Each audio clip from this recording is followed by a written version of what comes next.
Why the Prophet Muhammad couldn't have written the Quran. The Quran is a book over 600 pages long. It covers a wide range of topics and was revealed bit by bit over a period of 23 years.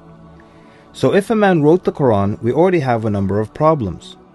If you're going to write a book like the Quran and claim it's from God, you can't make any mistakes.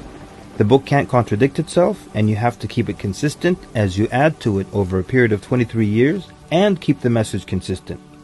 The grammar and style also have to remain the same. If the Quran is not from God, Muhammad would have to write it himself. That means in the middle of the Arabian desert, with no books around and being illiterate, he would have to know law, civil rights law, criminal law, family law, labor law, military law, personal injury law, real estate law, and tax law. He would have to know history. With little to no Christian presence in Mecca, he would have to know the stories and events in the lives of the prophets before him, the history of past nations, Judeo-Christian religious rulings, and he would have to know it well enough to somehow offer additional information and details not found in those books. He would have to know how to develop a nation, how to start a government, know about worship and purification, invent dietary laws, know psychology, about raising children, arbitration, distribution of wealth, finance, and business.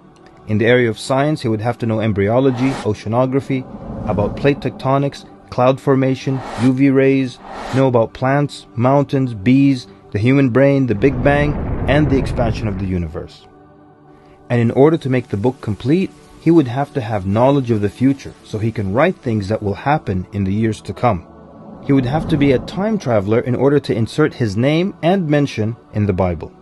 If he's claiming that the book he wrote is from God, it must not have a single solution that doesn't work. He must also keep his emotions and personal life out of the book. The book should not reflect happy times nor sad times in his life. The writing should not become cheerful and optimistic, nor sad and gloomy as if a human wrote it. But when you read the Quran cover to cover, you can't sense when his wife died, when his daughters got married, when his grandchildren were born, when he was victorious, and when he was defeated. To anyone who examines the Quran, it becomes perfectly clear that there is no way a man in the desert 1400 years ago could have written such a book. But what if it were a committee of brilliant minds, a secret society that is in charge of correcting, updating, and rewriting the Quran over the years? Their job would be to make sure that the book appears to be accurate, has no mistakes or contradictions, and to keep updating it to agree with science and the changing world. If that were the case, then there would be other versions of the Quran. Due to edits and improvements, we would have new edited versions and old versions with mistakes.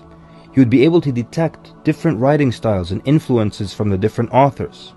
The problem with all of that is, there is only one Quran. So one man didn't write it, and a committee didn't edit it, so where did it come from? What if clever devils dictated and influenced a man to write the Quran?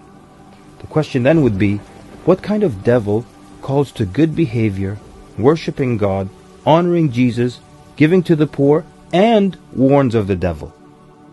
Any way you analyze the Quran, you come to a clear conclusion. It could not have been written by a committee, a devil, nor the Prophet Muhammad. Since it's impossible for Muhammad to have written it, then that means he was truthful in that it is from God. If it is from God, that means he was a genuine prophet. And if he's a genuine prophet, then his message should be heeded and obeyed.